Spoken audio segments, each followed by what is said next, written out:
I hope all of you doing great, keep smiling and keep learning. यहाँ पे मैं English के बारे में ना सीटेट के बारे में बात करूंगी। बहुत सारे ऐसे स्टूडेंट होंगे जो कई बार सीटेट दे चुके होंगे बट उनका सीटेट अभी निकला नहीं होगा और वो बहुत डिमोटिवेट हो रहे होंगे, उनको लग रहा होगा कि उनसे नहीं होगा।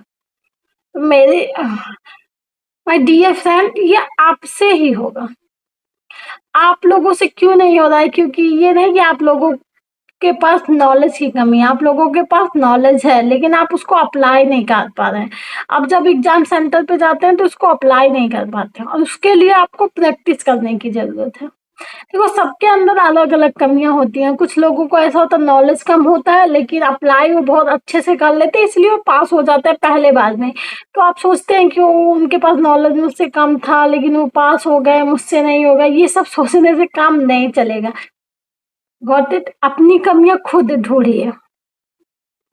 उसके लिए आपको क्या करना है, एक प्रैक्टिस सेट खरीदिए। प्रैक्टिस सेट का किताब 500 का आ जाएगा। हाँ, थोड़ा महंगा पड़ा है, मुझे भी पता है। अगर आप बहुत ही मतलब कि ऐसी जगह से बिलोंग करते हैं, गांव से, तो आप लड़कियां हाउस वाइफ हैं तो मैनेज नहीं होता है, मुझे समझ में आता है।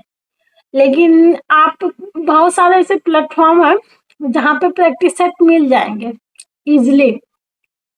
बट दिक्कत क्या है कि आप लोगों को फीलिंग नहीं आएगी, ऑब्जर्व नहीं कर पाएंगे। तो इसीलिए मैं कहती हूँ कि बार बार फॉर्म भरने से अच्छा है कि एक ही बार में 500 का एक किताब खरीदिए और उस किताब को हर दिन एक प्रैक्टिस सेट लगाइए। एक प्रैक्टिस सेट लगाने के बाद आपने जहां जहां कमी की है उस टॉपिक को फिर पढ़िए। फिर अगली बार दूसरा प्रैक्टिस सेट लगाइएगा। तब तक ले आप दूसरा प्रैक्टिस सेट नहीं लगाएंगे जब तक जहां जहां आप गलती किए उस टॉपिक को आप क्लियर नहीं कर सकते। सोर्स मैं आप लोगों को बता दे रही हूँ। आप चैट जीपीटी का यूज कर सकते हैं। ये क्विक साइंस करके जो है यूट्यूब चैनल है, उसको जो है उस पे जाके देख सकते हो उस टॉपिक को। हाँ, लेकिन कोई आपको बहुत बड़ा बड़ा वीडियो नहीं देख रहे हैं कि उसी में देखते जाइए। जो टॉपिक नहीं आ रहा है उसका छोटा ही वीडियो देखिए, लेकिन देखिए। और मैं तो कहूंगी सबसे अच्छा चैट जीपीटी है। उसमें क्वेश्चन करते रहिए और डिटेल में बताता रहेगा। आपको क्वेश्चन पूछने आना चाहिए।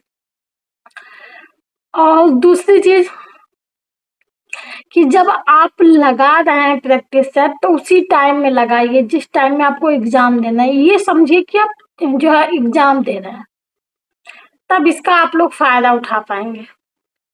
क्योंकि जब आप एग्जाम के मूड में बैठेंगे, ऐसा नहीं आधा घंटा अभी बैठ लिए फिर आधा घंटा शाम को लगाते हैं, ऐसा नहीं करना है। ऐसे करने से क्या होता है, जो आप प्रेशर हैंडल करते हैं एग्जाम रूम में, जिसकी वजह से आप गलती करते हैं, वो प्रेशर आप हैंडल करना सीख जाएंगे। और एक बार वो प्रेशर हैंडल करना सीख गए ना, और इसके साथ वो गोला गोला बनाने वाला आता है ना, वो दिक्कत है। आप एक पेज लीजिए, उसमें ABC लिख दीजिए, उसके सामने ऐसे ऐसे गोला मारते जाइए हर दिन।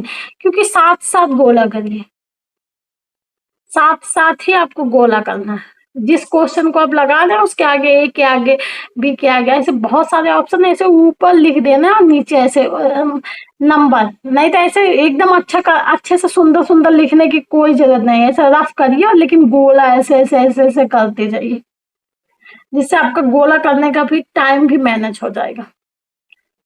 और अगर जब आपके पास टाइम है तब आप प्रैक्टिस सेट लगाइए, लेकिन एक बार में एक प्रैक्टिस सेट करिए और उतने ही टाइम में, तब आप लोगों को उसका बेनिफिट महसूस होगा। अदरवाइज आप लोगों को उसका बेनिफिट नहीं महसूस होगा। ये इतना आप कर लेते हैं। इवन अगर आप बिगिनर है तो आप पहले उस कॉन्सेप्ट पढ़िए। कॉन्सेप्ट पढ़ने के बाद आप प्रैक्टिस सेट लगाइए। बस आपको इतना ही करना है। इसके बाद आपका सीटेट कोई नहीं रोक सकता, कोई भी नहीं रोक सकता। अगर आप लोग ईमानदारी से इतना करते हैं तो मैं प्रॉमिस करती हूँ कि आपका सीटेट निकल जाएगा, कोई भी नहीं रोक सकता है। और उसके बाद bye bye, take care, keep smiling, keep learning. मैं ये वीडियो बहुत ज्यादा बड़ा नहीं बना रही हूँ कि सीटेट के लिए, क्योंकि बहुत सारे ऐसे लोग हैं जो सीटेट को लेके बहुत डिमोटिवेटेड हो। हाँ, सही है, अगर आप लोगों को सीटेट निकल जाता है तो अब लोगों के अंदर मोटिवेशन आ जाता है। वैकेंसी की हालत तो आप लोग देख ही रहे हैं, लेकिन आप प्राइवेट सेक्टर में बहुत कुछ कर सकते हैं सीटेट अगर आप लोगों के पास है। और इवन इससे कुछ नहीं, अपना इम्प्रूवमेंट होता है तो अच्छा लगता है। तो इसीलिए मैं समझ रही हूँ, मेरे साथ खुद हुआ है, मैं खुद ही मेरा सारा सिलेबस कंप्लीट रहता था। मैं बस क्या होता था कि जब मैं एग्जाम रूम में जाती थी तो गलती हो जाती थी, गोला गलत भर देती थी, वो टेम्पर नहीं। तो मैं सोचती थी मुझे मुझे सब कुछ आता है, ये घर पे तो बहुत 130-30 क्वेश्चन सही हो जाते थे, लेकिन वहाँ नहीं होता है, क्योंकि वहाँ पे एग्जाम प्रेशर, जो एग्जाम प्रेशर नहीं हैंडल कर पाते उनको, उनके लिए प्रैक्टिस सेट लगाना कंपलसरी है। बाय।